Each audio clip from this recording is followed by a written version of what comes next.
നമസ്കാരം. Welcome to Diamond Sports. Kerala ബ്ലാസ്റ്റേഴ്സിൻ്റെ അടുത്ത മത്സരം മുഹമ്മദൻ എസ്സിയുമായിട്ടാണ്. വരുന്ന ഞായറാഴ്ച കൊച്ചിയിൽ വെച്ചാണ് കേരള ബ്ലാസ്റ്റേഴ്സിൻ്റെ മത്സരം. KBFC സ്റ്റെഹറ പോയതിനു ശേഷം ഫസ്റ്റ് മാച്ചാണ് ടൂറിസ്റ്റിൻ്റെ കീഴിൽ ആദ്യ മത്സരവും. ടീം ഓൾറെഡി 11 പോയിൻറ്റുമായി 10ാം സ്ഥാനത്ത് ഉണ്ട്.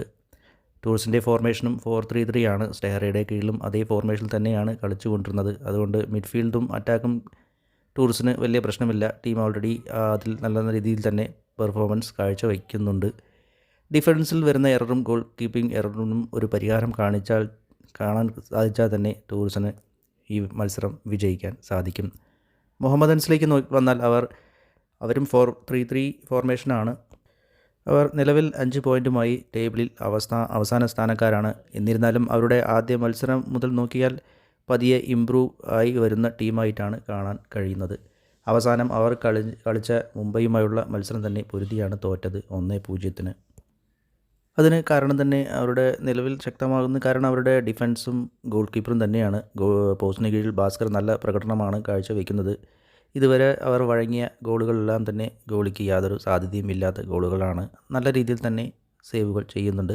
പിഴവുകളൊന്നും കാര്യമായി വരുത്തുന്നുമില്ല. ഡിഫൻസും ശക്തമാണ്, പിഴവുകൾ വരുത്താറില്ല. ഗോൾ കീപ്പർ എറേഴ്സും ഇല്ല. പിന്നെ അതുപോലെ തന്നെ KBFC ഇതുവരെ നമ്മൾ കൺസീഡ് ചെയ്യുന്ന ഗോളുകൾ അധികവും ഡിഫൻസിൽ എററോ ഗോൾ കീപ്പിംഗ് എററിലൂടെയാണ് അധികം മത്സരവും തോൽക്കാൻ കാരണം. പ്രധാന പ്രശ്നവും അതുതന്നെയാണ്. ഇവർക്ക് അങ്ങനെയില്ല. അത്യാവശ്യം നല്ല രീതിയിൽ ഡിഫൻസും ഗോൾ കീപ്പിംഗ് ഉണ്ട്. അത് കേരള ബ്ലാസ്റ്റേഴ്സിൻ്റെ മുന്നേറ്റവും ഇവരുടെ ഡിഫൻസും ആണ് നല്ല രീതിയിൽ മത്സരം കാണാൻ കഴിയുക. മുഹമ്മദൻ എസ്സിയുടെ മിഡ്ഫീൽഡും അത്യാവശ്യം നല്ല രീതിയിൽ തന്നെ നല്ല പ്രകടനം തന്നെ കാഴ്ചവെക്കുന്നുണ്ട്. കാസിമോ ആൻഡ് അലക്സി ഇവർ രണ്ടുപേരും റൈറ്റും സെൻട്രലും മാറി മാറി കാഴ്ചവെക്കുന്നുണ്ട്. ഇവരുടെ പെർഫോമൻസ് തന്നെയാണ് അവരുടെ മിഡ്ഫീൽഡ് ഡോമിനേഷനും അവരുടെ നല്ല രീതിയിൽ തന്നെ മിഡ്ഫീൽഡ് കൈകാര്യം ചെയ്യാനും അവർക്ക് സാധിക്കുന്നത്. ലെഫ്റ്റ് വിങ്ങിൽ രാംസിംഗ മുന്നേറ്റത്തിൽ ഫ്രാങ്കയെ കാണാറുള്ളത്. ഫ്രാങ്ക നല്ല ബോൾ കൺട്രോളുള്ള പ്ലെയറാണ്. ബോഡിയിട്ട് കളിക്കുന്ന പ്ലെയേഴ്സും penalty or free kick set piece നേടാൻ കഴിവുള്ള മിടുക്കനാണ് അദ്ദേഹം. ഡിഫൻസിൽ നമ്മുടെ ഡിഫൻസിന് നല്ല ത്രെട്ട് കൊടുക്കുന്ന പ്ലെയർ ആയിരിക്കും.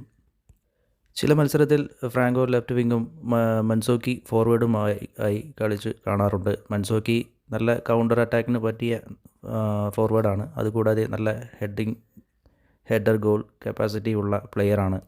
KBFCയുടെ മിഡ്ഫീൽഡ് ഡോമിനേഷൻ KBFCക്കായിരിക്കും midfield domination. KBFC attack wise നല്ല പ്രകടനമാണ് ഇതുവരെ കാഴ്ചവെക്കുന്നത്.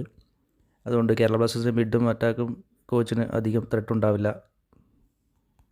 എന്തായാലും KBFC 2-3 ഗോൾ തീർച്ചയായും അടിക്കും.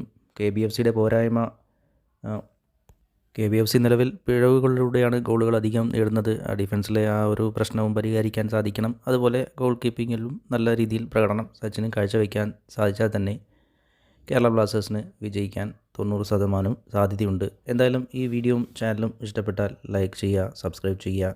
Thank you for watching.